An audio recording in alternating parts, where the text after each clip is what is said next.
Art Bell once said, "But I do believe in the paranormal. There are things that our brains just can't understand."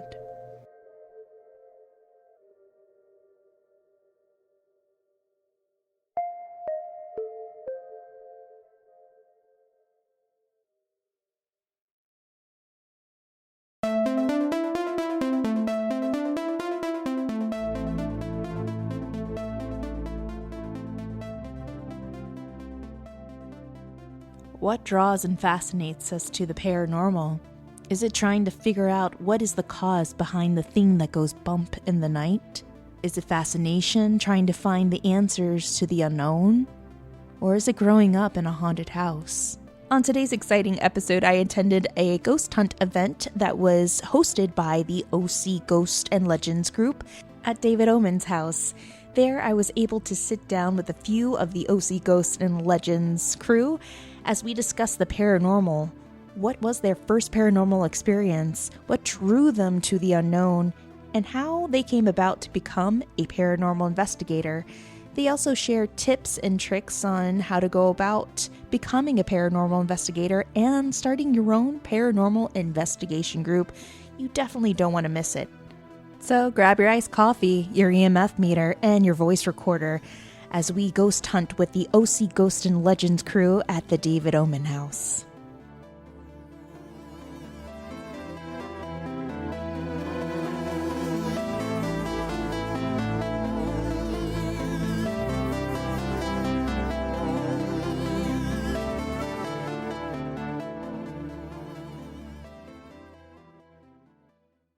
Hey boos, it's your girl Tammy.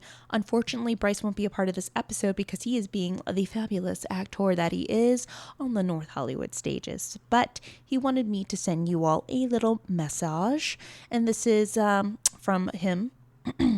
Hi!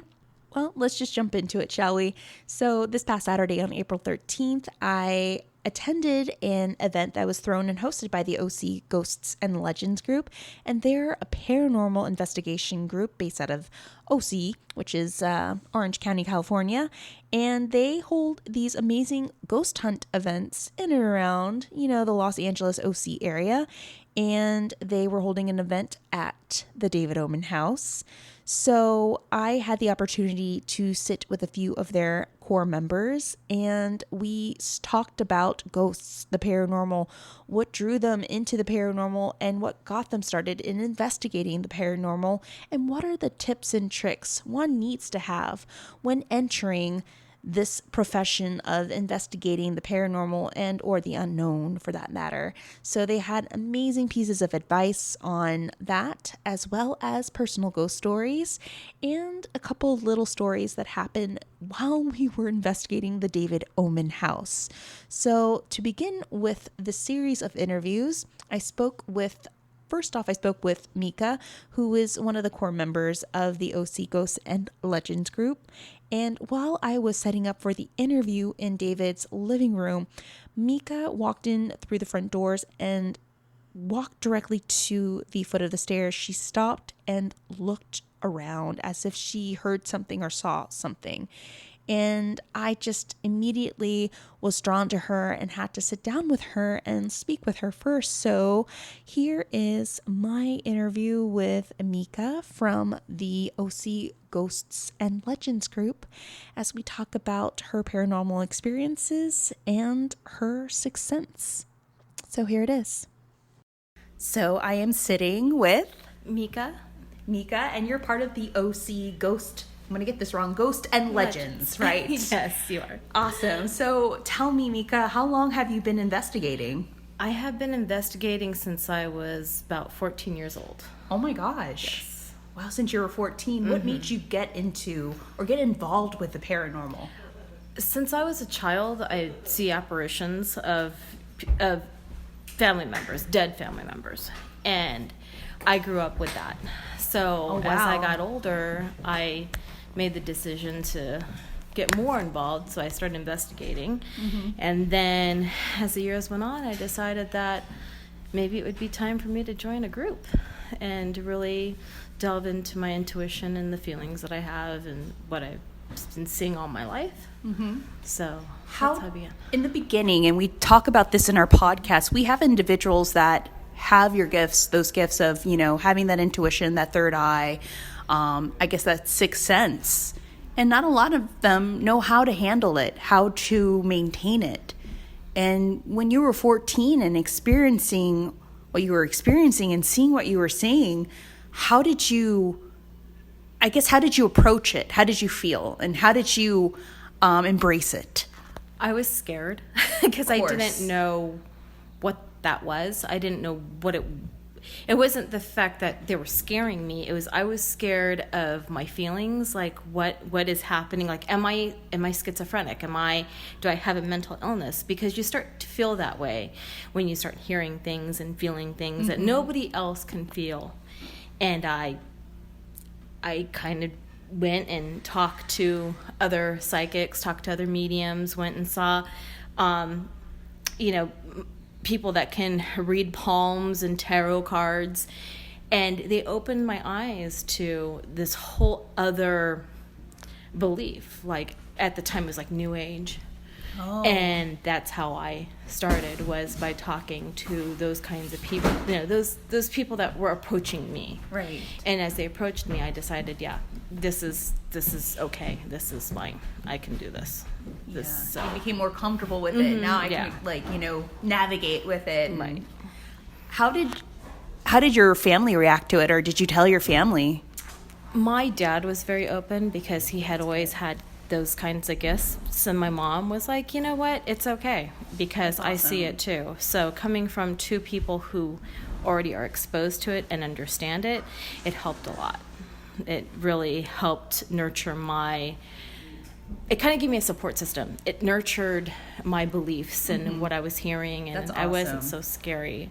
Yeah, we have individuals that, their family members told it, you're seeing things, and that's awesome that you had that support system. Yeah.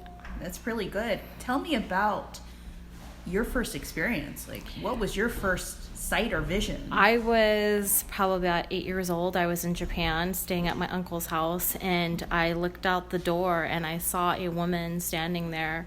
And it was like The Ring. It was like you saw the hair and the white clothing. It was very detailed. She didn't have feet, but I saw the dress. I saw the arms, the hands, long fingernails. Didn't see a face because her face was down. But isn't that a part of a legend in Japan to see a woman like that? I think there's like a legend where it's common. It's common. It's a common thing because in Japan they have lots of suicides. Right. They have lots of death by their own hand because they're very family oriented. So if you disgrace your family in any way, then you commit suicide. And that's kind of the idea that they have is, you've disgraced your family because you got an F in your studies, or you didn't become this great doctor that you were supposed to be, or you went to war and you came home. And that's the biggest disgrace that there is. When you go to war, you don't come home. So there's a lot of stuff like that. So because it's a country and a belief system that really believes in the paranormal and embraces it, you get a lot of unfinished business, I feel. And so they want to be known. Right. Of course. Oh my goodness. We have David in the back organizing the screen, so it will sound a little chaotic in the background, guys. So tell me, what type of devices and tools do you use in a paranormal investigation? For me personally, I just stick with the audio recorder. That's what I use, in a spirit box. And of course your body. And my intuition, my ears, my senses, just trying to be aware of what is happening around me. Sometimes I hear things and I'll never catch it on audio, and there's no proof that I've actually heard it. And that's the most frustrating thing, is that, how do I explain this to people? Will anybody believe me if I tell them I felt this, or if I told them I saw this, and I'm the only one? What am I gonna do? Right. So you just hope that my audio will catch something, and I've caught some great EVPs. So that has proven to me that I'm not crazy, and that I'm actually hearing this, and that people are trying to reach out and talk to me. So it's a validation. Being 8 years old, I think I ran up to the room because I was downstairs, and I ran upstairs to tell my mom. I'm like, oh my gosh, I saw a ghost outside the door. I'm like, come quick. Yeah. And she was just like, go back to bed. She's like, it's just a ghost. She's like, it's not going to hurt you. Go back to bed. It's just a ghost. Go back to bed. Yeah, just go. And that was like, okay. I was like, okay. She said it's just a ghost. Go back to bed. So I trusted my mom. I mean, what else do? You trust your mom. So I'm like, I'm going to go back to bed. So I did. And that was my life. There was a ghost. Go back to bed. See a ghost? Just go back to bed. Ignore it. Oh my God. If Bryce was here, he'd be like, I would be running away, burning the house, everything. Bryce is my co-host. Yeah. So that's what I do. And sometimes it works, and sometimes they're like, hey, no, I want to tell you something, or I need you to notice me. And they just either still stand there and, watch you, and you just get this feeling that you're being watched. And it's like, okay, I know you're there. You get that feeling. A lot of people I get that feeling too. Everyone, it's like your intuition saying there's someone there, Because I think they're around. I think they're always around. They are. They just, they just want to be recognized. And who doesn't want to be recognized? Who doesn't want you to notice them? It's like, notice me. I'm here. Why do you feel ghosts exist, and why are they around? Sometimes I feel like they're trying to warn you, like trying to protect you. And sometimes I feel it's like, I need help.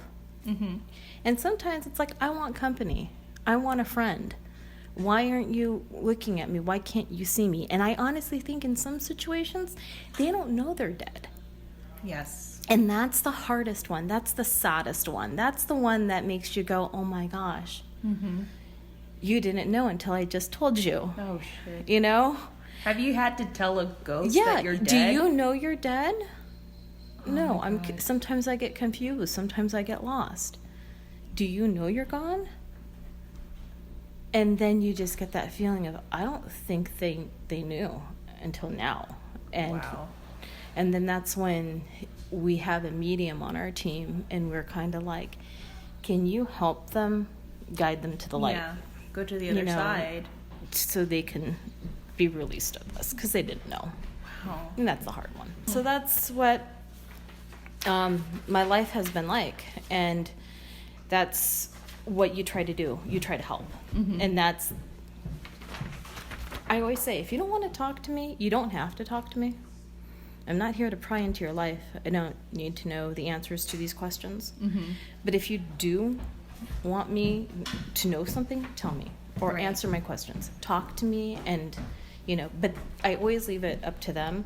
I'm not one of those investigators that gets frustrated or angry if they don't talk, because what if they're not comfortable? What if I was in their situation? What if, what if I was stuck? Right.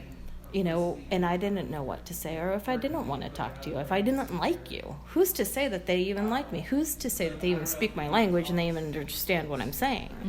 So if you understand that, then I think you have a good floor to start with. That's true. So you have to understand, like, put yourself in their position, right, like, where they're at. And that's what I try to do. What do you think of some of these paranormal investigation shows? I'm sure you know which one I'm going to ask you about. Not thrilled with the Boo Adventures, as they call them. I think those investigators, and I know which one you're referring to. I think as a human being, he's a great person. I think what he's doing is great and wonderful for him. For me personally, I don't agree with it, but I'm not here to throw my opinion or judgment at somebody else who's doing the same exact thing that I'm doing, but in a different way. Right. So I respect him, and if that's what he wants to do, then that's wonderful.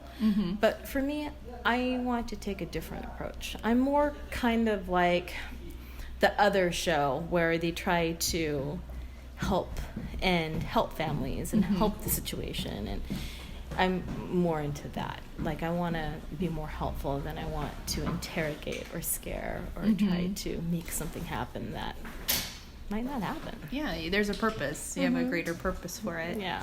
How long have you been with the Orange County Ghosts and Legends? I think I joined the team back in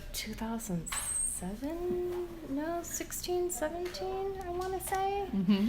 But I've been friends with Chris, the owner, for quite a few years. So we were friends way before I started. He was investigating even before I decided to join. Awesome. More on a, I guess it's like a hobby, but I took it further than just a hobby. I took it more of with seriousness. Like, I want to be an investigator. I really want to because you hone care. my skills. Yeah, of and course. I want to help, not just the living, but I want to help the dead. The dead, right? So that's awesome. Yeah. Being a female in this industry and being a female paranormal investigator, I've spoken to other females that have been in this field, and they have some good things to say and some bad things to say. How has your experience been as a female in this field? I think because I started with a really great team who treated me as an equal. That's good. And saw me as just an investigator and just a human being. I got really lucky. I don't want to separate myself as saying, I'm a female. I just want to be an investigator.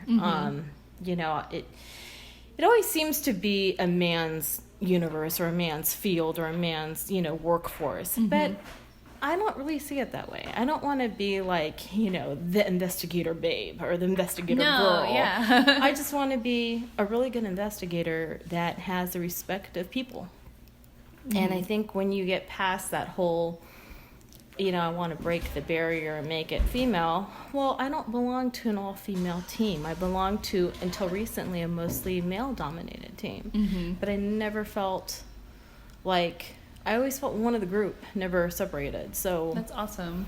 I'm sorry if females feel that way, but I'm in a great team. That's good. And that makes a huge difference. It does. It really. I mean, you are part of a family. You're part of a group that is, that has the same, aspirations and care and feeling like you do. We all have our strengths and we all have our weaknesses. We're all different and we all have different personalities and different beliefs. Like some of us are skeptics, and we have a skeptic on the team. We have a medium on the team. We have a believer on the team. We have an open-minded skeptic on the team. I can't help but be skeptic of some things, noises and stuff like that, but if I see something, I have to believe because no one else is seeing it, no one else is hearing it but me, no one else is feeling it but me, so I have to believe in myself. But I do question some things like noises and certain events. I question, but then other times it's like, well, it has to be something. It might not be a ghost, or it might not be something paranormal, but it is something. Right. And if I can't figure out the source of it, then who knows? So tell me about walking into David's house, because I was doing some notes here and I noticed that you stopped at the stairs and you looked at the patio and then you turned right and you looked at the other patio. Yeah, I feel like you saw or heard or felt something. I do. There is something here. Energy. There's different energy. There's different spots of energy. So the staircase is one. Outside is another. There's stuff outside that's not even connected to the actual home. It's outside. Yeah. But I do think that it does come in and it does go out. It's able to comes and goes as it pleases. Wow. But there is something here. Like, I'm getting chills right now. There is something here. But it's not one. It's a few. It may even be several. And they feel comfortable enough to use this as kind of a... I've never been here before, so I'm going to say like a vortex or a portal. Safe harbor. Where they're recognized, but they come here and they feel like it's okay. This is an okay place to be. This is their safe house. Yeah. This is not a place where they're going to be pressured. They don't have to talk. They don't have to do things that they don't want to do. This is okay. This place is okay. But they are here. They are here. You get that. I get that. Especially right there. What did you see over there? You stopped. Something there that was telling me to stop right at that point. Mm-hmm. But that's why I looked at the door, because I don't think it was necessarily coming from the stairway. I think it was coming from the patio. Mm-hmm. And it was just like, stop. So I stopped, and then I'm like, okay, I'm not supposed to go any further than this. So that's why I turned around and walked away. Yeah. And then I went down. How did you feel when you went down? Like, it was okay at that point. But for some reason, at that time, it wasn't okay. Gee, I wonder if they were like, wait, we got to check you out. She's good. Then, you could proceed. And then then when I went down, and then when I looked in the window, I saw the cat. And the cat's face was looking at me. So I'm like, okay. Yes, the black and white cat. So I'm like, okay, so the cat's okay. So I was just like, and then I was able to go about my business. But when I was coming back up, I also stopped at the second floor too. So, but then I was just like, okay. But the cat was looking at me like, okay, what? What do you want from me? Let me be a cat. There's definitely something there. So I'm excited to find out what more they have to say, if anything at all. What do you feel, or what do you expect to get from this place tonight? I expect to get hopefully we have some questions. Hopefully we'll get some answers. Mainly it's like, who are you? You know, if you want to talk, who are you? Yeah. What do you want to say? Do you have anything to say, to Mr. Oman? Do you have anything to say, to us, to the team? Or are you just here, just, I don't know. Do you like the animals? I mean, some ghosts, I figure when I die, I'm going to go where the animals are. So, you're going to be one of those ghosts that are like, I'm going to stand in front of a cat and crap out of its owner. Right. So I'm going to go where the animals are. So I don't, I'm going to be like, where are the dogs? I just want to We're on the second floor. Yes. I think when we pass, it's like first thing that you ask you ask whoever's at the gates, like, where are the dogs? Yeah, exactly. That's my first question. For the cats. Where are the cats, where are the dogs, where are the animals? That's what I would do. But some ghosts it might even be objects within the home that they're attracted to. So answer to those kind of types of questions. What has brought you here? Right. And what do you need? And do you have any messages? Now, before I let you go, what advice do you have for other individuals that want to get into this field, that want to be an investigator? Don't hide your freak. Don't hide your crazy. Yes. Don't be afraid. Approach everything with an open mind. And who cares what other people think? There are people here to support you. There are groups out there that do paranormal investigations that do exactly what we do. Join us, and join those groups and get involved and go experience. Don't do that. Experience what you want to experience and don't hold back from that experience. If you hear something, if you feel something, whatever you believe, that's you. That's all you. So don't be afraid of that. Embrace it and do what you want to do. What advice do you have for individuals that have a sixth sense, that have those abilities to see? If you have it, again, embrace it. Don't afraid to tell people about it. If you really are uncomfortable with it, go find a spiritualist or a spiritual place where there's people of like mind, where you can hone those skills and make it so it works for you and not against you. Because if it works against you, you're going to be afraid of it and you're going to want to run from it, but it's not going to do you any good. Mm-hmm. So just embrace it and then learn how to control it. Hone those fine skills and you'll be successful in being a medium or being, whatever it is, a tarot reader or a palm reader, whatever it is. Mm-hmm. And there's a space for you. There's a place for you on this planet. So don't be afraid of it.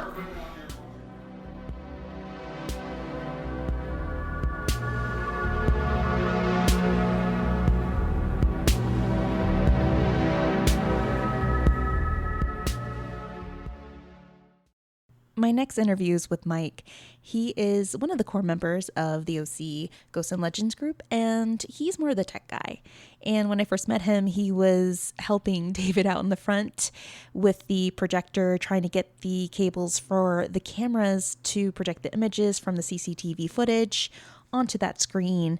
And just as a little side note, guys, you'll hear David in the background running in and out trying to set up, because this was a huge event. And of course, when you attend an event that is thrown by David and the OC group, then it's going to be an amazing and perfected event. So here's my interview with Mike. I'm Mike Manny. I'm part of Orange County Ghosts and Legends, one of the investigators. And when we're not doing investigations, when we're doing events and things like that, I'm usually one of the core members leading the guests, investigators. Awesome. How long have you been with the OC Ghost and Legends? For probably about 2.5 years now, yes. Now, do you, I guess, direct or monitor a certain type of department within Ghosts and Legends, or do you maintain sound or any sort of equipment, or you're just pretty much just all around investigator? I'm one of the tech guys as well as one of the investigators. So when it comes to setup, especially like cameras and any audio stuff like that, I help put up the audio and test all the equipment on the video and. Mm-hmm. And we kind of share the responsibility of kind of monitoring the video and whatnot. But yes, I saw the stressful task with you and David outside. Right. So how long have you been a paranormal investigator? Seriously, since I joined OCGL, kind of on my own, has just kind of been a here and there because, my work in the past didn't really allow me to kind of be part of a team or anything like that. Mm-hmm. So it was just one of those personal experience kind of things that would happen around, wherever I happened to be living at the time. So that's interesting. We're going to hit that. What got you into the paranormal? Started fairly early, probably about 6 years old, living in New Mexico. That's a pretty paranormal place. So that's when I had my first paranormal experience in a much older house at the time. Do tell. This was probably just about before my father shipped off to Vietnam, because I'm an Air Force brat. And so they were throwing a party, and we were living in a house off base, 2 stories with a basement. And myself, my sister, and a friend of mine, we were doing our thing while the adults were doing, their party thing. And we happened to look upstairs at the time, and it was kind of dark up there. And that's when we saw a little shadow figure of a small, whatever it was.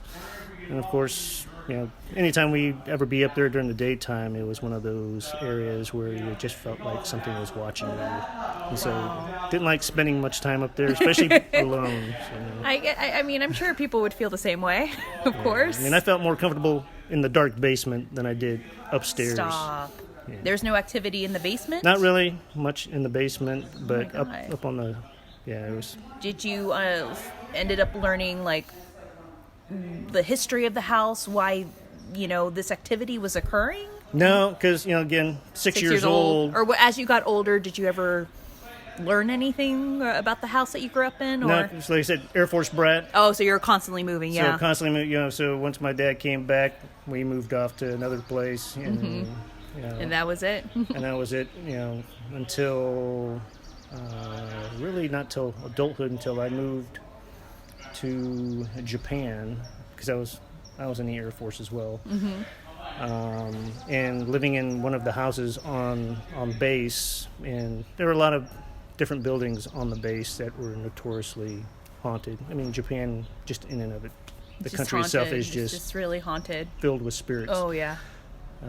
So that particular place that we were living in had activity in it all the time, and it was kind of focused on myself.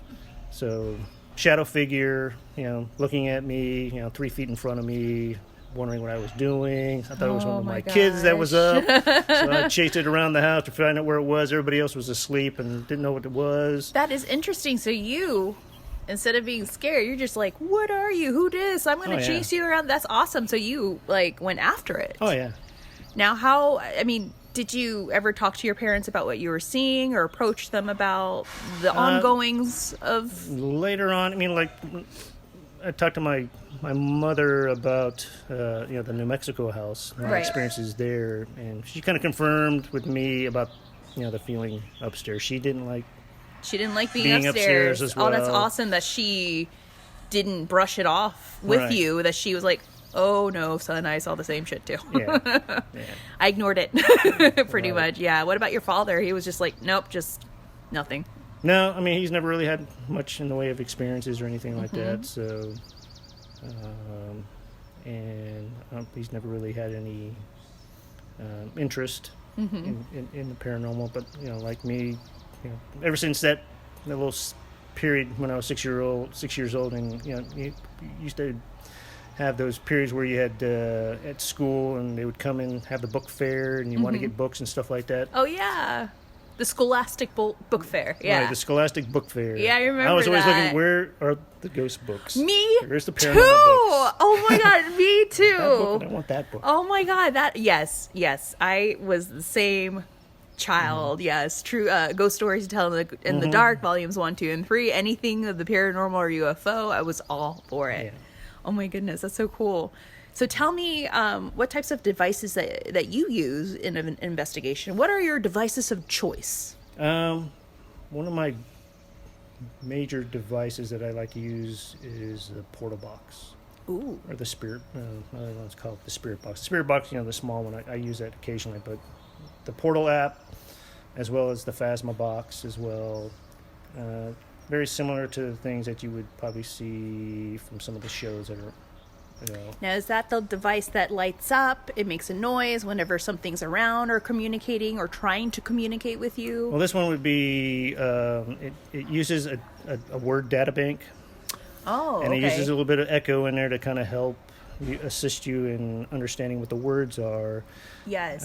Except, when you're playing the data bank, the word data bank, it's typically playing it backwards. And one of the ones I use, the latest version, it plays it backwards and it plays it in Latin.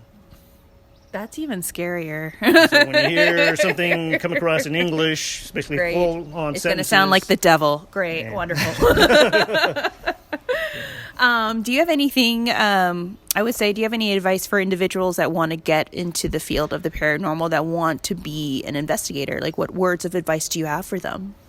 Start off with the basics. The main piece that everybody should be using is the digital recorder, because that's what's gathering the evidence. You always want, that EVP, that's, video stuff.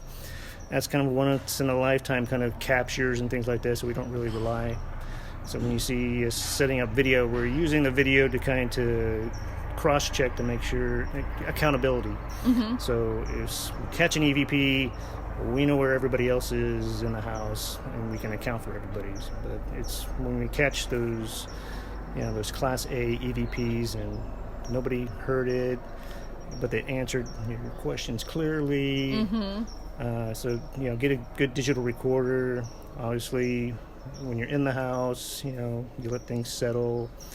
Don't antagonize. You're there to get answers. You're not there to... Don't be a bully. Right. Don't be a bully. Don't be a bully at all. Because, if, whoever's invited you into their house or their facility, they're there to get answers, and you're there to provide them with the answers. So, so always, go into an investigation that way.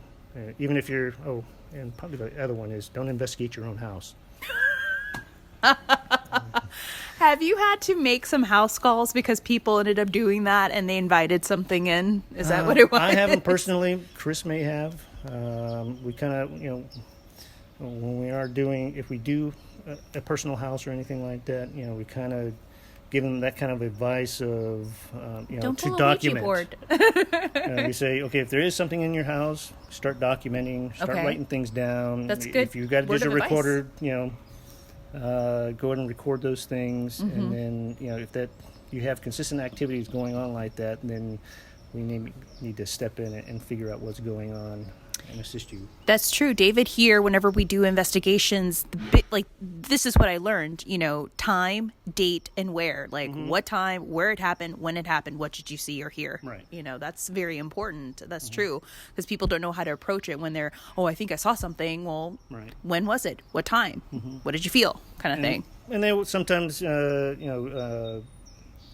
they'll provide video, and they're like, we saw this thing going across the screen or something like that. And 9 times out of 10 we'll be able to debunk it.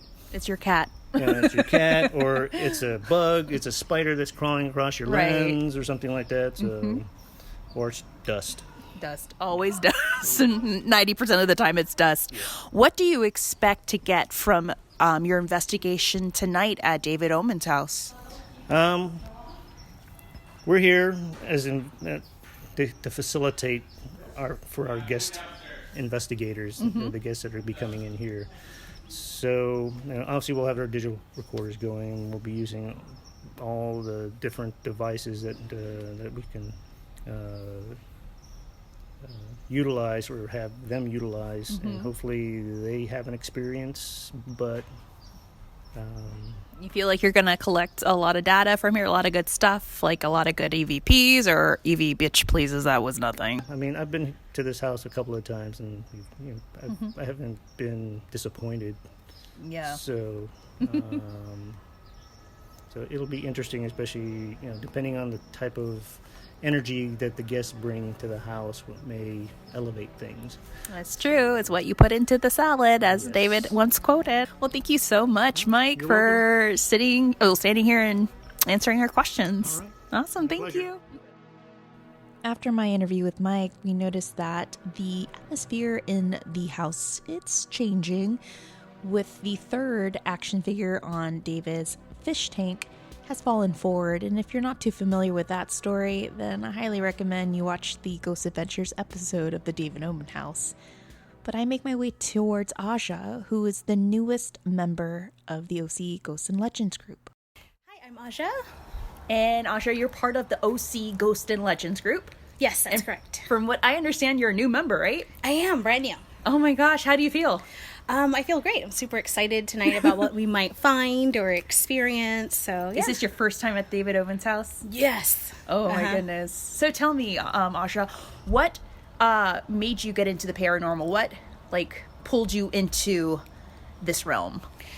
Oh my gosh, so many experiences. As a child, growing up, dreams, seeing things, feeling things, all sorts of things. I can go on forever. Okay. Let's start with your first paranormal experience, because I've noticed that with my other interviews, they started with their childhood experiences, their first ones, their first apparition that they've seen or shadow person. What was your first experience? Well, I would have to say the first thing I actually saw was when, in my adult life, it was when my grandfather actually passed away in my parents' house. And I happened to be there with my son, and the entire night, my son was very restless, and he sleeps through the night all the time. And then just all of a sudden, I just remember being awakened somehow, and I fluttered my eyes, and my grandpa was standing at the end of my bed. It was the weirdest thing, and I was like, oh my God, Grandpa, is that you? And he just kind of looked at me, and he looked sorrowful, but at the same time, I could tell in his eyes he was saying goodbye. So I just started talking to him and telling him, Grandpa, I love you so much. If you have to go, it's okay. You have to go. I love you. And then that was it. And the next thing I knew, everything went dark. And then I got up, I went downstairs, and my grandpa had passed away. Oh, wow. So, yeah. So then after that, just a whole bunch of other things just kind of started flooding in. Wow. How old were you when this happened? Late 20s. Yeah. Oh, wow. Yeah. Jeez, and ever since then, it just started Seemed like it just opened the floodgate after that. I just I started seeing things. I started feeling more things. It's your paranormal puberty just spiking right there. Right at that moment. It's okay, get her. She's open. Go along. But yeah. So how long have you been investigating in the paranormal?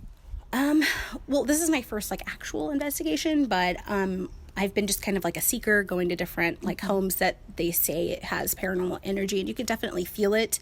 I think one of the first times I actually felt the energy, it felt like, I'm not sure if I walked through a spirit, or Dixie on the team, she says it's like you're walking through a vortex, which I 100%. Yeah, I kind of agree with that, because it's almost like when something bad happens in one spot, it leaves like a stain of energy, like almost if you like would knock over a glass of red wine onto some white carpet. It's just there, you can't get it up. Yeah. So I think that's like kind of what happens in certain places, especially homes, hotels, buildings, and things like that. So if you happen to walk through something like that, it almost, for me, feels like I'm diving head first into some water that's super duper deep. And I don't know if you can like relate to that, but it feels like your head is being pushed back really, really hard all over. And your head is just kind of like going in this weird spinning vortex, and it feels very, very heavy until you walk through. Is that what you're feeling right now? When you first set foot into this house, is that the feeling that you got? When I walked down the stairs, about one flight of stairs, as I walked through the hallway, I felt it just a little bit, just almost like a quick like spin. Wow. Yeah. That's awesome. That's what I felt too. When I first investigated the house, it was like the second floor. It's like I could feel this compression in my head begin, and then when you hit the third floor, it's like, it's a party, it's a rave in my head. All of a sudden, it's like all the pressure is just like shake. It feels like someone's shaking you. It does, like baby shaking you. Baby shaking, yeah. Or you feel like you're almost like short of breath for no reason. Like you're standing still, and then it's like you have to consciously say, breathe now. It's weird. Yeah. Tell me, what are your devices of choice when you go into an investigation? What do you like to work with? Just what I'm feeling. So your sometimes body. my body, just what I'm feeling. I've used a pendulum before. Oh, you're me. You're so me. I like my pendulum. body's my tool, my pendulum, my lip gloss, because they will get cold. My lips will get chapped. That's so funny. Yeah. That, or just, I don't know. Sometimes I've been used to, I like to use when I'm by myself, maybe oracle cards or tarot cards, things of that nature. So yeah. Oh, how long have you been working with the tarot? Probably like 10 years or so. 10 years? Yeah. Wow. Yeah. That's awesome. Yeah. It does take time. It does. I especially love when as you're shuffling the cards and then one just flies out and you're like, oh, okay, thank you. That's true. You're like, yeah. I got it. Got that message. Thanks. Okay, so you're telling me to put them up now. Okay. Yeah.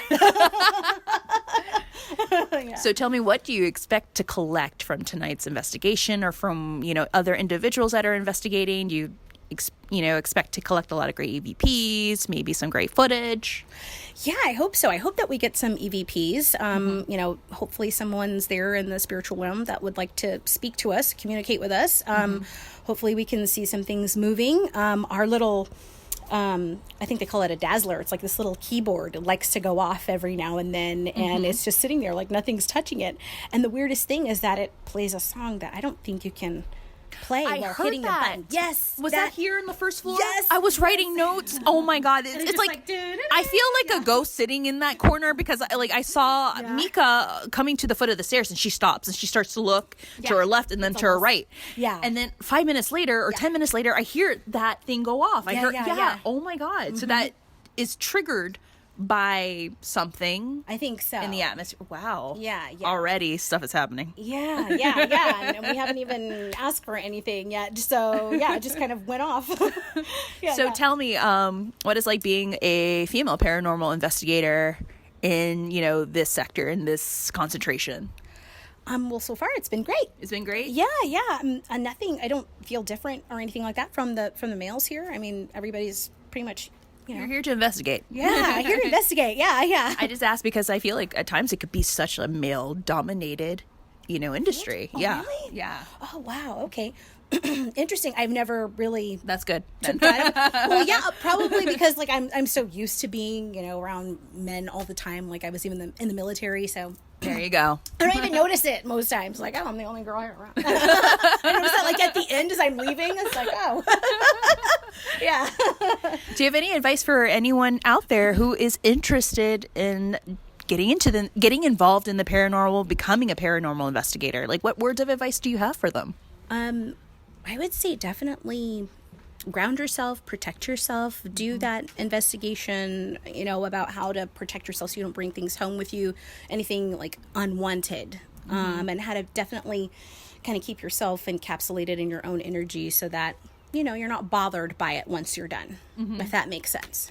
It does perfectly make sense. Yeah. Because there's a lot of green investigators out there that, I applaud them for, going out there and trying to find an answer for a question that we're all looking for, we're searching for. Right. But they do it the wrong way, and Yeah, they end up bringing something home with them. Something ends up attaching to them. And then that's when the games really begin. Right. And that can be very dangerous. So, I think my first, piece of advice would be definitely go about it the right way, learn how to spiritually protect yourself, like whoever it is, whatever it is you pray to, like get that energy around you, get good at that, get good at mastering your own energy and your own thought process and what you're really about on the inside, because things on the other side of the veil will definitely attach to like attracts like in every instance.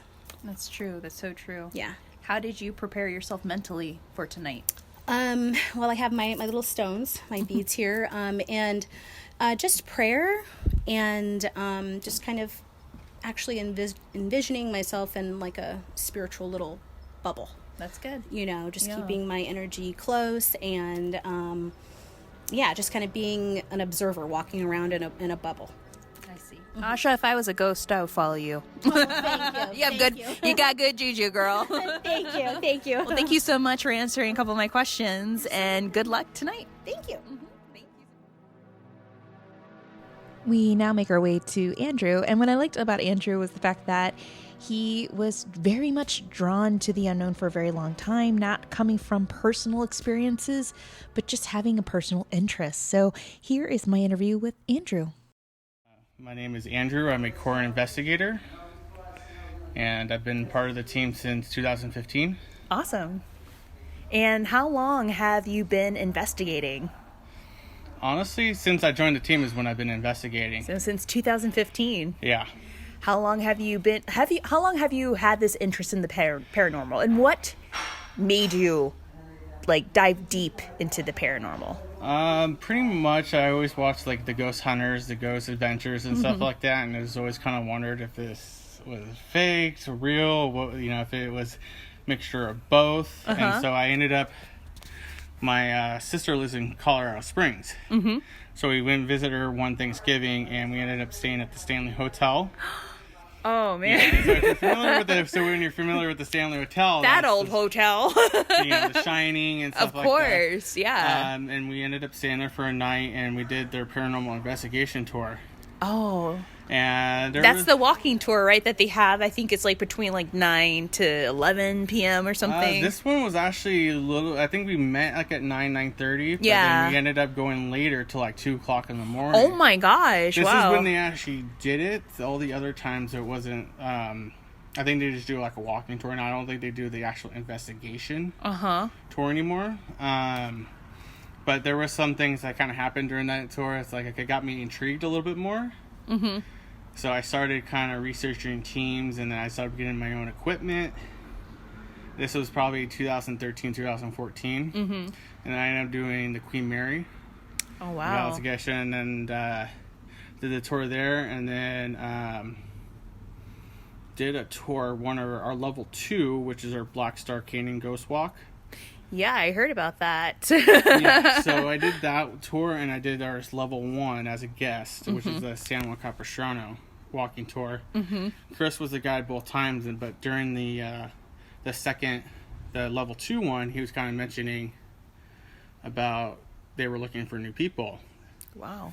And then I was kind of intrigued, so I found out the information and stuff like that, and I applied, and I heard back from him and did a little trial run with him and a few of the other members. They made me crawl underneath the dark bridge.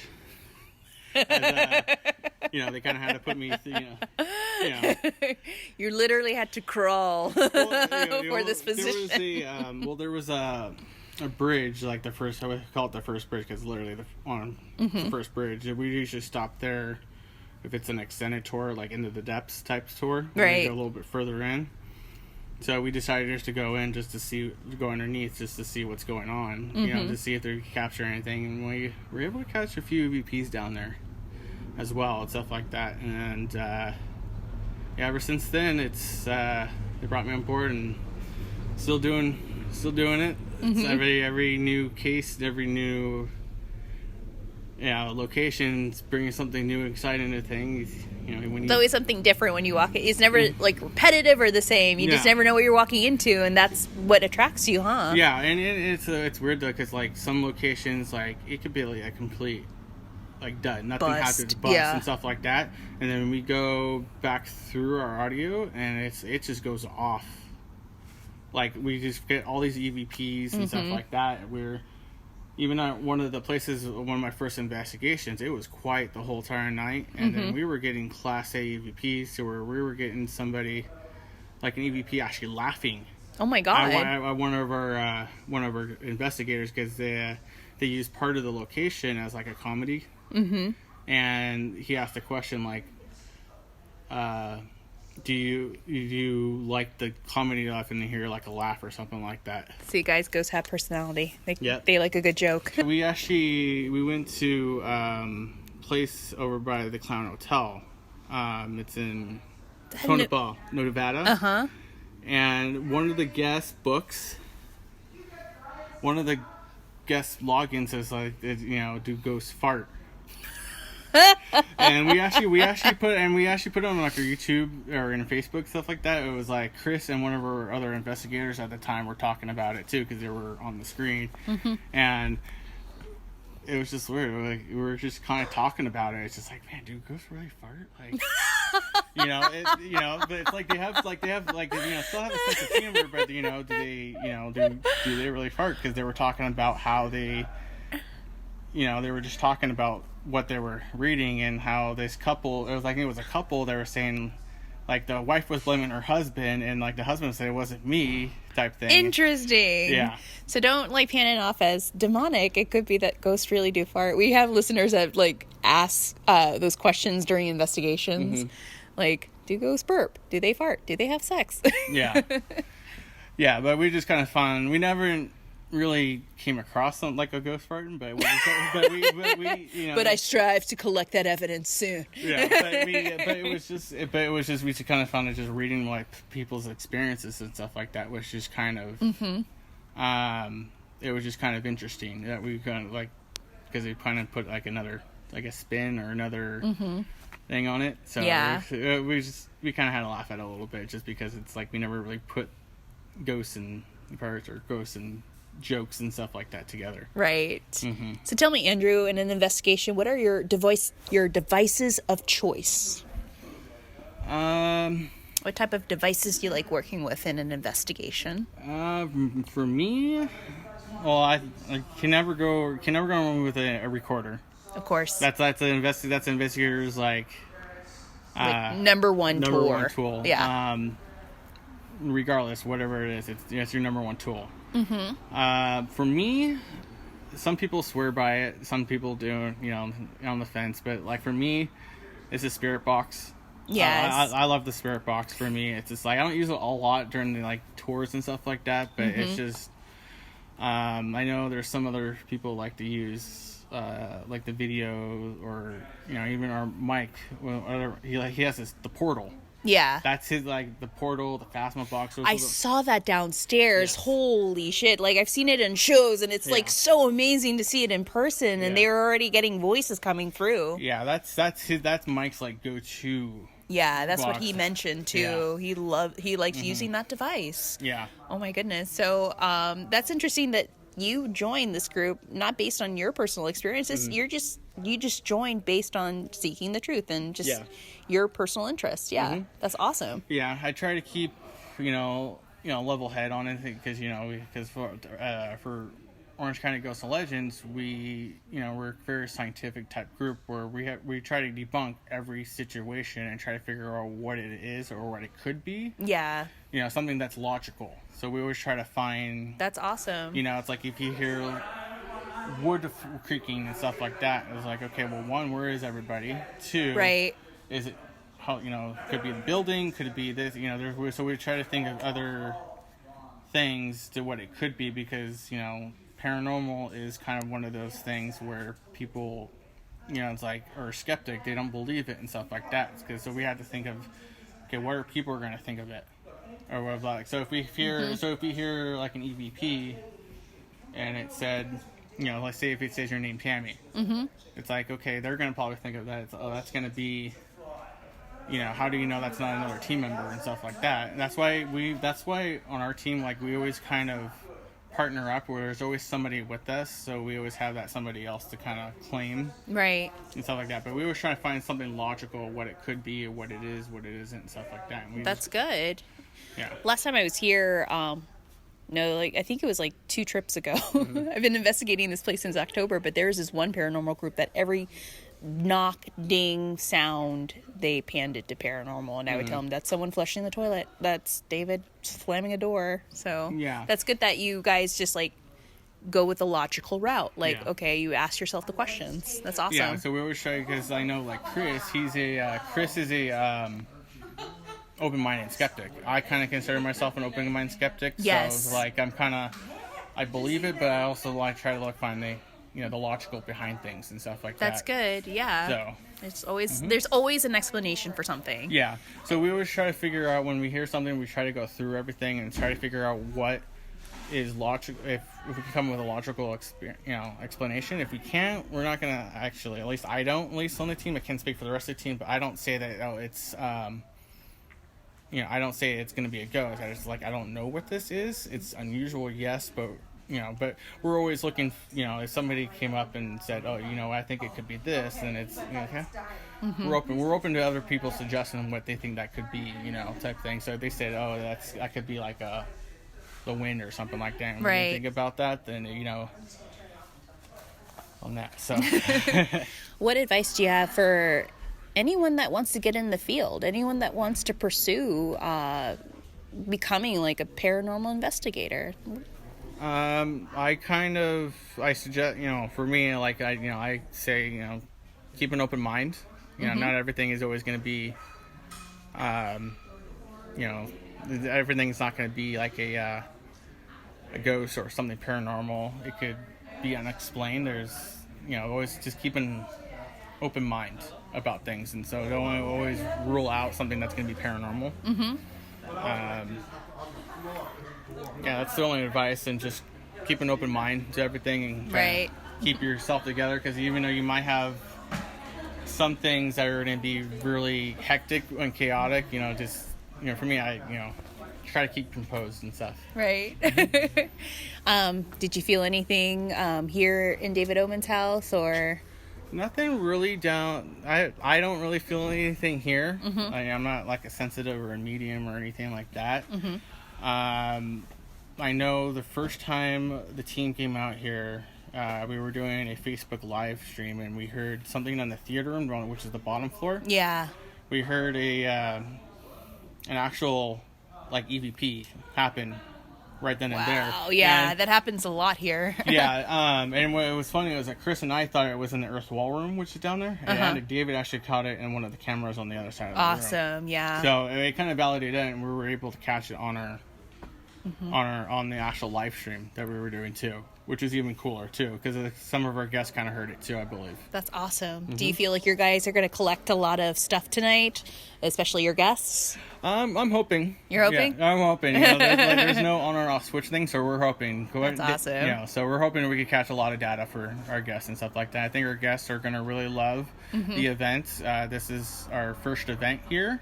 Yeah. You guys have it well organized. Yeah. Very well organized. Yeah, so we have a lot of returning guests. That's great. And we got some new ones, so Yeah, so we're excited to bring something new to our guests, and for future guests, where can they go to partake in these events through OC Ghosts and Legends? Well, you could either you could check our website out, or you can which is Orange County or ocghostsandlegends.com, or you could even check out our Facebook. Our Facebook is always up to date, and we always post new things and events. We do a lot of promotion on our Facebook, so always like us. Follow us, stalk us. Yeah, on Facebook. That's the more current one is actually Facebook that we keep up to date, because a lot of our followers actually follow us. That's great. That's awesome. Well, thank you so much, Andrew, for talking to us, and good luck in tonight's investigation and event. All right, thank you. You're very welcome. Thank you. Well, guys, I ended up making my way to Dixie, who was the group's core psychic and medium, and we had an amazing interview that lasted 38 minutes. And I promise you guys that I had saved it on my voice memos on my phone, along with everybody else's interview. And for some reason, it disappeared. I swear to God that I had saved it. I even searched my deleted messages, and I could not find it. I had labeled it Dixie, I had saved it on my phone, and it just disappeared. And I don't know if it's deemed paranormal, or maybe it's just something that happened on my phone. Maybe I accidentally did delete it, but it would have ended up in my deleted messages, and it didn't. But the strangest thing is, when I was trying to reschedule another interview with Dixie, she had mentioned that electronics tend to go haywire around her. And that wasn't the only thing that was going crazy around her and even myself while we were having an interview. During our interview, something strange happened in the theater room at 8:45 p.m. in David's house. We were talking about the existence of hell, and out of nowhere, it seemed like this metal cover for the fire sprinkler on David's ceiling came off. It just fell right next to another guest that was entering the theater. After that happened, I want to say 40 minutes later, around 9:20, another action figure on top of the fish tank fell forward. No one was around. I asked David about the cover in the ceiling, if that's a common occurrence, which I doubt it was, because it would be a hazard, and he said that cover weighs a lot, and that cover is pretty much protected and sealed in that ceiling, that a great deal of force would have had to grab it and pulled it away from that ceiling. But none of us could explain it. So we'll eventually bring Dixie on board to our podcast in July. Right now she's on vacation, and we'll definitely have a great discussion with her, because she had a lot of amazing things to say. And if you are interested in, connecting with her, because she is an amazing medium, she's also a Reiki healer, she does even readings with animals, you can find her at www.dixietandardini.com, and you can also find her at Dixie Tandardini on Twitter and Facebook, and even on Instagram as well. But don't fret, what I was able to collect was a recording of a seance that she conducted in the 3rd level. And if you go on her Instagram, you can see the layout of the table that she had prepared for that seance. She used pendulums and a little map with a circle that had the arrows pointing to yes or no, where you can tell the pendulum to move yes or no whenever you're asking spirits or spirit questions. She also had it adorned with sage and candles and even serenite, which is the Ghostbusters stone, which helps repel against bad juju. And I was able to sit in during one of her seances, and we had collected a couple of EVPs that I'm sure that the OC Ghost and Legends are now reviewing.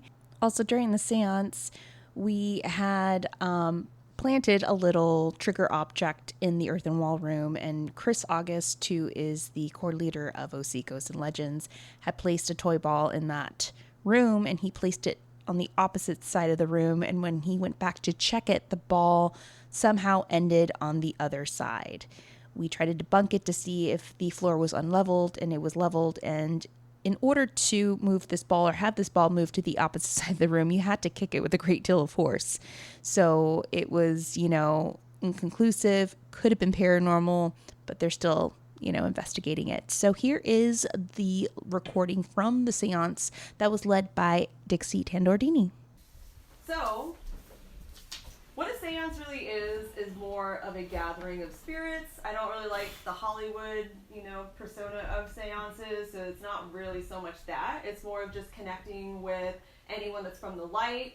Doing everything right is very important. You don't want to open up something and then something negative come through. So I've already pre-blessed and programmed the pendulums that you have in front of you. So pretty much what pendulums are, it's a form of dowsing. So it's like a Ouija board, but if you're doing it right, then you don't have to worry about anything getting attached to you and anything negative coming through. So always make sure, whatever you're doing, if you're going to use a pendulum, this is a great way to communicate with the other side. It's also a good way to communicate just with anything in general. It will give you a good yes and no answer. So all of them are already pre-programmed, so they know how to swing. I have maps in front of all of you that say yes, no, maybe, rephrase the question. So any direction that the pendulum swings, that's what it says. That's what it's meaning. And then I made them myself, so you can make them out of anything. Just make sure that when you do anything on your own, to make sure that you protect yourself. Make sure that you're only talking to anything that's coming from the light, and be very clear on your intention with that you only want to talk to those that are in the light, because anything else you really don't want to talk to, because it's going to be bad news if you do. So what you have is your little weight. What you're going to do with this first is put it in your non-dominant hand.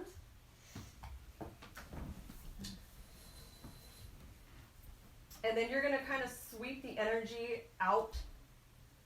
And this is just clearing it and also connecting it with your energy. So if you are in a toxic place or somewhere that has negative energy, it's good to clear your pendulum first so it can give you the most accurate answer possible. So after you do that about 15 times, then what you can do with it, there's two different ways to hold it. You can hold it like this, it's the pinch, or you can wrap it around your finger and hold it that way. That's the way that I like to do it because it's more sturdy. So then, you okay?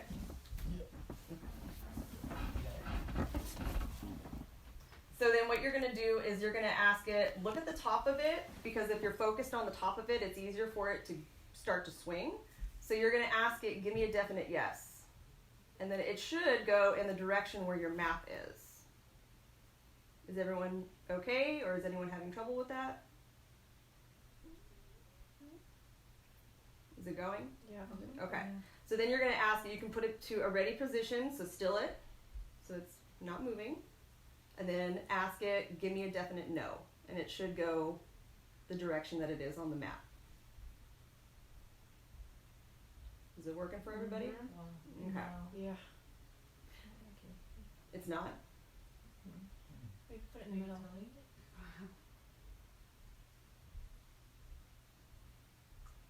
Is it going now for you? Okay. Thank you. All right, so then ask it, give me a definite maybe. And it should go diagonally on there.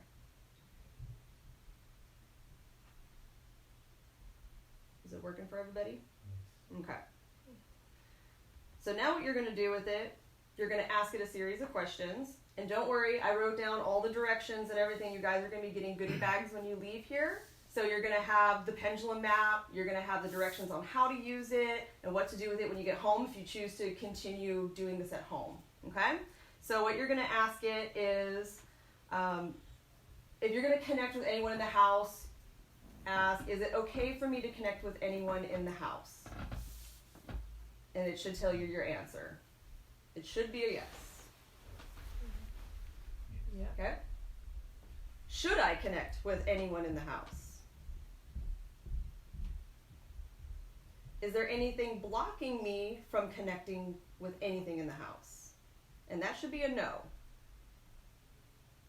You shouldn't have anything blocking you.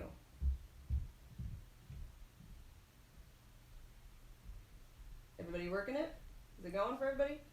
Yeah. Okay. Is there anything, is it saying yes, there's something blocking you? Mm-hmm. Are you feeling really fearful or apprehensive about what's going on? No, really. I'm saying yes also. Me too. Okay.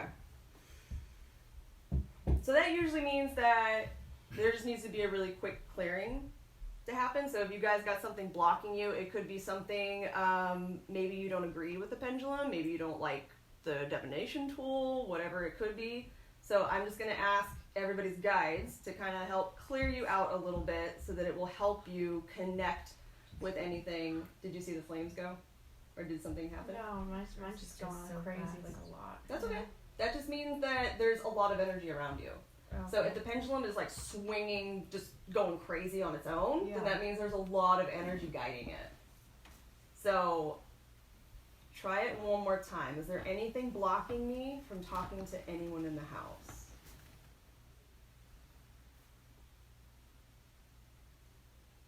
Is it a no now? It's a no. Okay. Crazy now. That means you're very open. That's very good. Okay. And the last question, which is the most important one, are all people that I'm talking to coming from the light? And it should be a yes. And that should be a very strong yes. Is everyone getting a yes? Yes. Mm-hmm. Okay. So with that, you can ask whoever is in the room any series of questions. So does anyone want to start off with a question? I do. Mm-hmm. Is there a little girl in the room? I'm getting a yes. Is anyone else getting a yes? I got a yes. Okay. I'm not getting anything. I got a yes. Big yes. Yes. We have the Dazzler on the table. Yes. Now I'm getting a yes. Okay, good. Does anyone have any other questions for her? Will you play the Dazzler for us? I'm getting a maybe. I'm getting maybe. Mm? I got a twitch in my Yes. hand. Do you feel like someone's touching your hand, or do you feel like you're just getting... I just got like the weirdest like twitch. It was so weird. I don't know. It's Could be a messenger. There's like one all the way up. Mm-hmm. That's on the activity spikes. That'll light up. Mm-hmm. Do we have it in an open place where she can get to it if need be? The Dazzler? Put it near the edge on the floor. Yeah, because we can put it on the couch or somewhere where she can get to it because You know, it she always- can't reach over It it. always goes off over here. I'll do this there. And that might be the reason why she's saying maybe. Maybe because it was too far. in the way. Sorry, that was just me. That was it. That wasn't it. I'm just making sure I it's know. on. She's like, oh, thank God. Sorry, I'm just making sure it's What's your on. name again? Gwendolyn. Gwendolyn. Should we ask her again now that we've moved it? Mm-hmm. Ask her again. Okay. Gwendolyn, can you play the Dazzler for us? Any key. Please. Okay. I'm getting a yes Yeah, from so her. I got a Yes. yes. Strong yes. So we just have to wait for her to be able to manifest to make that noise. Because sometimes it can happen later. Mm. Gwendolyn, I got your keyboard here. Can you play it? Listen, I'm gonna press the button. Can you do that? Are we sure that her name is Gwendolyn? Or is that just something that... That's just what David says. Okay, because I don't feel like her name is Gwendolyn. Could be misidentifying. Yeah. I mean, if that's just something that he named her, Laugh. we can ask, is your name Gwendolyn? Yeah, I'm getting a no on I'm that. getting I'm a getting no. no. Can you tell us your name? We apologize if we've been misidentifying you. We're listening. I hear Sarah. I'm hearing Sarah. Or something with an S that sounds like that. I'm getting yes now that you said that. Are we on the right track with Sarah? Can you give us a confirmation? I'm getting a yes. Mm-hmm. Yes. If your name is Sarah, can you please hit the keyboard or touch the keyboard so it goes off?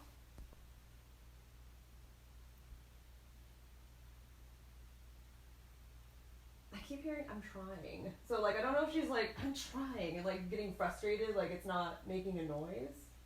Maybe she doesn't have enough energy. Keep trying.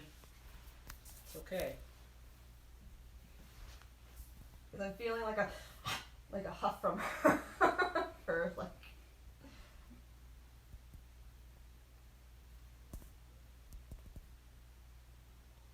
Is anyone else feeling anything? Are you sensing anything? Did anybody? I'm sorry to interrupt. Did anybody hear a loud? It was more hidden in the background, but it was like a squeal.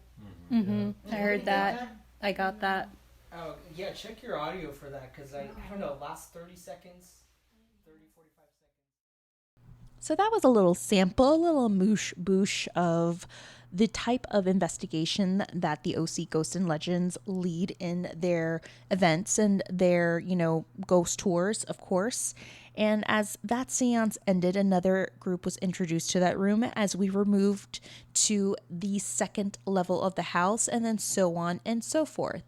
Now, this is what I really appreciated about the event that was held by OC Ghosts and Legends was the fact that it was organized and it was done in a professional and timely manner.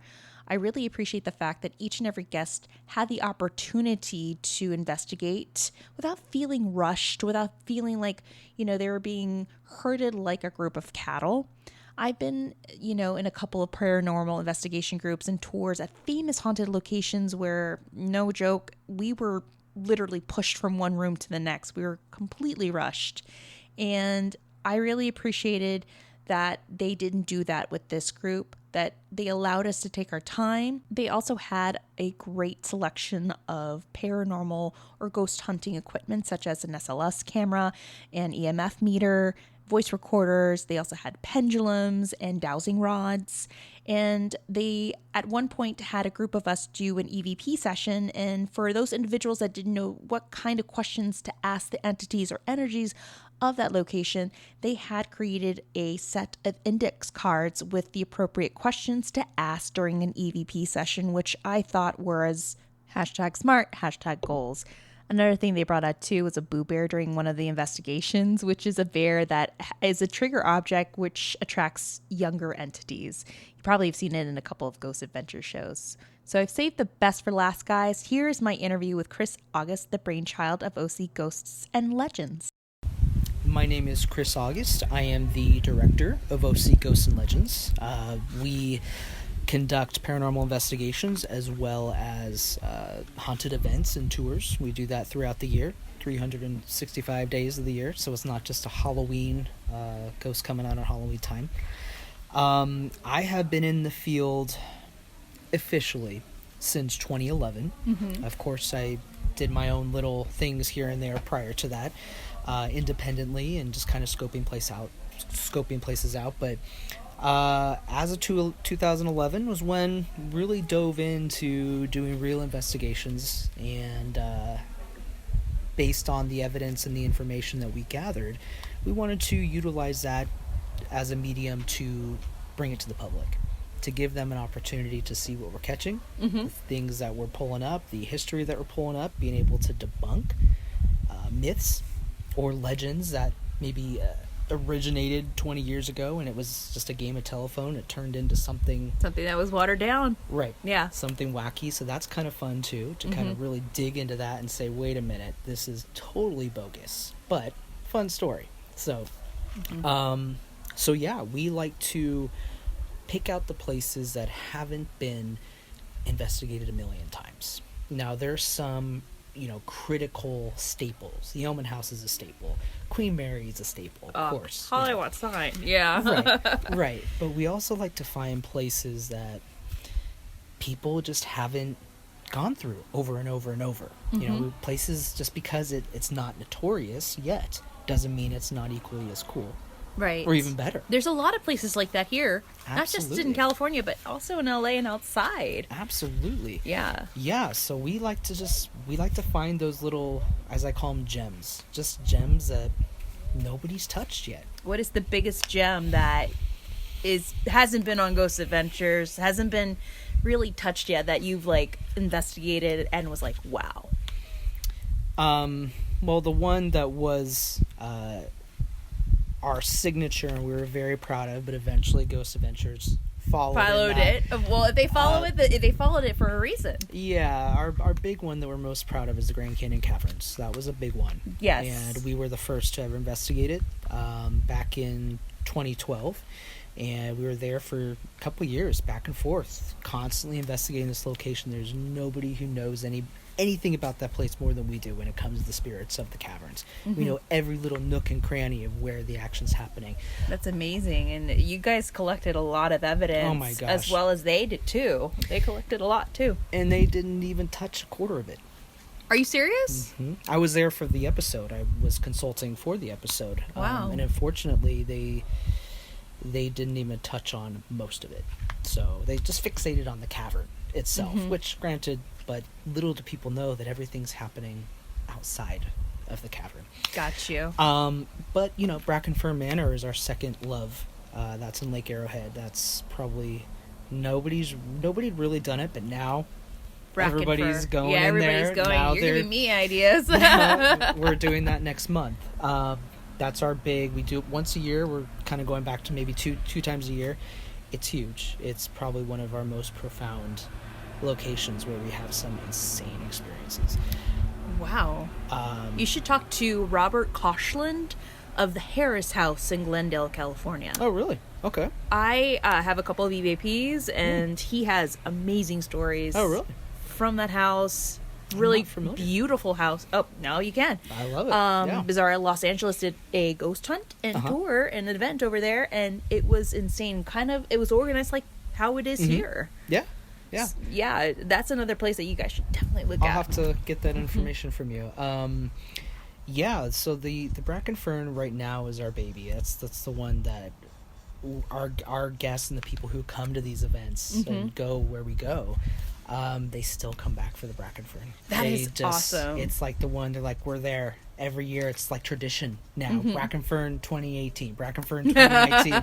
So it really has an impact to everyone who goes. So that one we're really proud of. But anyway, that's my long-winded introduction. No, it was a beautiful introduction. It was awesome. How did you get involved with the paranormal? Like, what triggered that movement into this concentration? Like, what made you get involved? Huh? A fluke, really. A fluke? Really? I never really had experiences as a kid or growing up. I was afraid of it. I always say I grew up watching Unsolved Mysteries. That traumatized me for life. Me too. I freaked out every time, like, the Unexplained right? segment would come and be like, yes, let it be a ghost story, please. Right? And the theme song. Just it's so haunting. It traumatizes me to this day. Even as a grown adult, I hear that introduction music, and I'm still uneasy about it. It's along like with Robert Stack's voice. Stack. I mean, nobody beats Robert Stack. So things like Unsolved Mysteries really traumatized me, and I was just terrified. I remember the UFO stories on Unsolved Mysteries, and I would always be afraid and have to close my curtains at night because I was waiting for that beam of light to come through my window. And just psyching myself out, always thinking there's things in my room, but I never experienced anything. But in my early 20s, going to the Queen Mary, I think I picked something up. And I didn't know any better at the time. I didn't understand it. But things were happening in threes after I left the ship. I would have occurrences, one at my house, and then even one in Joshua Tree when I went on a trip out there, and then another one back at another house somewhere else. And then it stopped. So it just happened in 3 increments. What was happening? Be it seeing a full shadow person in my bedroom, having a coffee cup slide across my desk, being tapped on my shoulder 3 times and turning around, and I remember it was in a corner of a room. So it's like my back was faced to a corner and there's nobody back there. And I remember feeling it distinctly, just 3 taps, and I remember being really startled and looking behind me. And I'm expecting somebody to be there, but realizing and remembering I'm in a corner, there's nobody there. And just these weird occurrences of something trying to get my attention. Then eventually I went back to the Queen Mary, and there was a medium who was running their ship walks at the time. And I had asked her, I said, I don't really understand this stuff all that much, but is it possible that you can take something home with you? And she said, sure. Yeah. I said, I think I took something, and I'm here to bring it back because it's freaking me out. Can I return it like a garment at Bloomingdale's, please? Yeah, I wish I had a receipt or something to bring them back. Take it back, please. And then it stopped for a while. Wow. And then I ended up going back to the ship for, Oh, wow. I ended up going back and taking some friends and said, hey, we had a good time on the ship. And then things were happening again. Wow. In threes right after that. So, long story short, that sparked my interest. I'm like, there's something to this. What is going on? Why now?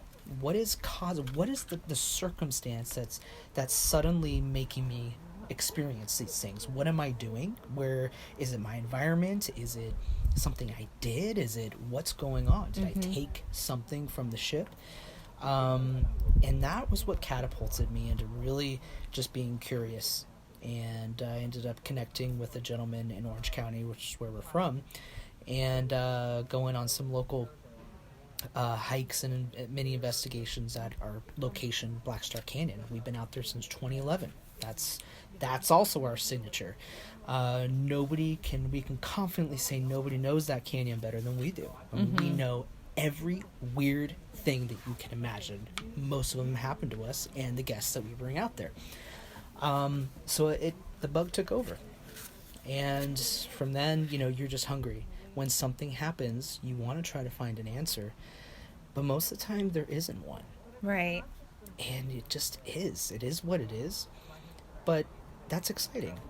And this led you to go as far as getting your degree in metaphysical human science. Is that correct? I do, yeah. A bachelor's in metaphysical, yeah. What is metaphysical human science? A lot of our listeners are like, whatever it is, it sounds fancy. Yes. Well, it's encompassing of a lot of different things. It's also just general basic life skills to start. Critical thinking is huge in this field. Using logic. I mean, we never conclude anything to be remotely paranormal until we use our brain. Critical thinking. What is the cause of this door closing on its own? Is it a slant? What's going on? So the study of metaphysics and metaphysical humanistic science, so to speak, is really encouraging critical thinking first and foremost. But it's also encouraging you to think of other possibilities. And I'm an open-minded skeptic, so I don't believe or disbelieve. But most of the time, there's a logical explanation. But for me, I have had so many experiences that I'm left baffled to this day that there's got to be something to this. Right. We parallel in that because I feel like I come from where you come from, where at first I believed, but then I was taught not to be too gullible, be logical. And now it's like I got to be a little more open-minded, but also skeptic. And that's so true. Yes. But why do these things happen? And why do they, appear in threes in your case? Why does it happen to me? Am I haunted, or is it the environment? And those are the questions that you're asking yourself constantly. You're trying to find answers. Is that correct? Absolutely. Yeah. You should. And I encourage everyone always be skeptical. It's healthy to be skeptical. You should be skeptical. Yes. Not everything's a ghost. As much as we want it to be. That's what I've learned. I want it to be, right? Yeah. But sometimes that works to my disadvantage. Sometimes I am such a naysayer in my mind. I think in some ways I'm always afraid of wanting to believe that, and when something happens, I'm so afraid of letting that belief go so far that I lose myself. I don't know if I have a better way of explaining this, but I don't want to let it take me so far that I stop being logical. So I'm very open to experiences. I'm open to things happening, but sometimes I just psych myself out so much that I say a ghost can slap me tomorrow and it's still going to be the wind. Right? So, because I don't want to let myself go to that extreme. Yes. Right? So I'm just always pulling myself back in. No, don't go there. But sometimes I have accepted things just are, when it happens, it just is. Just let it be. You just kind of have to file it away as this is something very strange. Mm-hmm. I can try to explain it away for the next, 5 hours during this investigation, and maybe there won't be an explanation. Mm-hmm. Just let it be. It just is, and accept that. Right. And I try to kind of allow myself to just let it be. We got about 5 minutes before the actual investigation starts. Gathering everybody. Oh wow. So yeah, but that's the fun of it, though. Mm-hmm. I won't lie. Sometimes debunking is fun. Yeah. It is. It's fun, but at the same time, you are disappointed, right? Because you want it to be something, but you also feel really accomplished. Mm-hmm. We weren't stupid about this. We're not going to get ahead of ourselves. There is a really something easily explainable here. But especially when we're able to debunk a myth, some places we go, some hotels, every hotel has a legend of somebody dying in their room or somebody being hanged in their room or whatnot. And we've gone to some cool places where we've been able to dig so deep into the history that we were able to say, this is totally bogus. This never happened. And we'll tell the owners of the hotel, look, we're not trying to take this legend away from you. Yes. But between you and I, we've come up with nothing for this. Just do what you want with it. Yes. Do what you want. I've heard about some of these hotels. Yeah. I'm not going to drop some names, but there's another investigator too, an historian who has done the same research and has, from, the mouth of the owner has gotten information like it's just a legend that we created for bank. Mm-hmm. Yeah. Absolutely. And some of these places are going to want something to stand on for their legends, their ghostly legends. Right. But sometimes, especially when we get in there and we have experiences, you don't have to rely on those legends that you've been sticking to. We have even better experiences to offer you. We have actual evidence of things that we can show you. It may have nothing to do with the lady in white on floor 5, right. Room 573, but we feel that there is something that we can offer the homeowners or the business owners of these locations by offering them alternative facts and stories. Doesn't mean it has to destroy everything that they're building on, but we can add something to that and give them something also to validate that people are experiencing things here. Doesn't necessarily have to do with the legend of the woman on 5th floor. Right. So what keeps me coming back is the things that you're just left scratching your head. That's what keeps me coming back, and I love those moments. I mean, they're few and far between, but when they happen, you're like, this is exactly why I do this. This is, all that time standing around, all that time listening to audio where nothing ever comes up, but this very moment is why I am here, and that you just latch onto. And just hope for it to happen again. When it does, who knows? Does this place keep on bringing you back, like calling out to you all the time? This house has definitely surprised us. And the things that we've captured so far have happened when we least expect it. And always. It tends to happen when we're not trying. Mm-hmm. So sometimes we theorize that when we're just having regular conversation, we can just be chatting and laughing and carrying on, and then there's a voice in the background. Oh, 100%. I was talking to your medium, Dixie, and when we were talking about hell not existing, according to her, the cover for the sprinkler or the fire sprinkler on the ceiling fell just out of nowhere. It just fell. It collapsed. Yeah, it fell from there. And that happened, I want to say, around 8:35. Really? Yeah. That seems to be what we're noticing around here, is that sometimes our attention. Yeah, but it doesn't have to be during an organized moment. Right. It's just, let's just banter.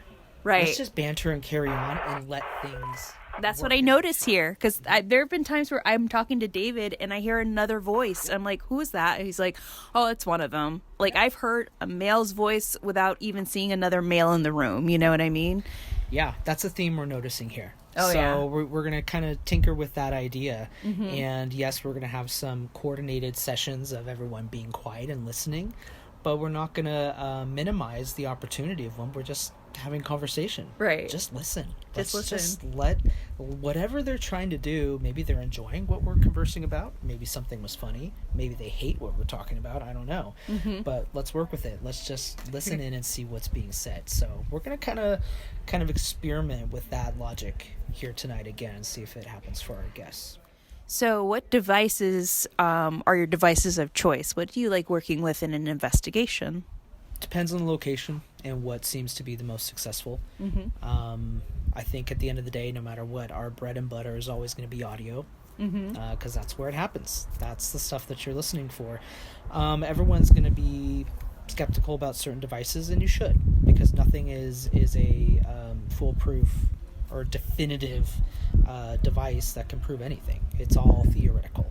And but we're open-minded to the possibility that they can be used as a medium to communicate. And I just go back to the audio. That's keep it simple. And so keep it simple with a recorder? Keep it simple with a recorder. That's been the theme of your investigators. That's Yeah. been the number one thing. Grab your recorder. Grab your recorder. You're not an investigator until you carry a recorder. But that comes with work. It comes with, you carry that recorder, but you gotta listen to that stuff. And there's one on your phone, guys. I always carry with my phone on and the recorder on standby. I've collected things on this iPhone that I'm like, they're just unimaginable. Exactly. Yeah, the good old audio recorder does wonders, and we can have all the fancy light up gadgets that we want, but it all just comes right back to that simple little audio recording device, because that's where everything's happening. Things that we can hear in the moment and things that we don't hear at the time. But yeah, the no fail, just have the audio recorder, and that'll beat any $500 piece of equipment. Just that little digital recorder is gonna work wonders for you. What advice do you have for individuals that want to get involved in the field or become a paranormal investigator or start their own group? Educate yourself. This is a field where there's very divisive views and opinions, but educate yourself on everything. Nobody really has an answer. There's no right or wrong, but open yourself to everything. And use that going in with an open mind. I'm very skeptical, but I'm also open to possibilities. Critical thinking. Think not everything's a ghost, and I think we're doing this field a disservice if we're not using critical thinking, because there's so much out there that people poke fun at, and it's easy to poke fun at it, but if you're using logic and using critical thinking, you earn so much more respect from people. Use your brain, and I think that'll take you a lot further than just every speck of dust being a spirit in a photo. Dust is not necessarily a ghost, so educate yourself, think, and but be open, and that's fair. And then just let things be as they will be. Let them happen as it happens, and don't try so hard. Just let it be organic. That's what I would recommend. Last question: how do you respond to the question, do you believe in ghosts? I want to believe in ghosts, and I think I believe in it enough to be here. They scare the hell out of me. They scare the hell. Then I gotta have a company called OC, Ghosts and Legends. They scare the hell out of me, but you know what? I think they get a bad rap, and I think ghosts are. I think they're good, and we're just scared of things we don't understand. Yes. And that's why I do what I do, because I'm trying to break through that barrier of being afraid of something that just because I don't understand it doesn't mean it's bad. So I want to believe, and I do believe there's more to this, but we don't have the answers yet. And before we sign off, where can we get more information on OC Ghosts and Legends? Yes, you can check us out directly on our website. That's ocghostsandlegends.com. You can also find us on Facebook, OC Ghosts and Legends, Instagram, OC Ghosts and Legends. So you're noticing a theme here. YouTube, we're everywhere, and we love interacting with everyone. So we really encourage everyone to check us out, come out, and see what we're doing. Love to have you. Thank you so much, Chris. Thank you. And you guys do an amazing job, FYI. You have a great team. It's like what I said before with Art Bell's quote. There are things that our brains just can't understand. And for the OC Ghosts and Legends, that's what they seek out to find. The things that our brains just can't understand when it comes to the paranormal. Their whole purpose, it's not about fame or notoriety, and it's not about business, and it's definitely not about who investigated what haunted location first. It's just finding what is the source of what causes that thing to go bump in the night. What causes those cold spots? What causes the hair in the back of our necks to stand up at certain times? Or why some of us can see and feel things that others can't. And that's the thing about the unknown. It's just that. It's the unknown, and it's inconclusive. I think I'll let the crew from the OC Ghosts and Legends do the closer with their key quotes from their interviews. Don't hide your freak. Don't hide your crazy. Yes. Don't be afraid. Approach everything with an open mind. And who cares what other people think? Whoever's invited you into their house or their facility, they're there to get answers, and you're there to provide them with the answers. So. Go about it the right way. Learn how to spiritually protect yourself. Like whoever it is, whatever it is you pray to, like get that energy around you. Get good at that. Get good at mastering your own energy and your own thought process. Always just keep an open mind about things, and so don't always rule out something that's going to be paranormal. Educate yourself, think, and but be open. And that's fair. And then just let things be as they will be. Let them happen as it happens. And don't try so hard. Just let it be organic. That's what I would recommend.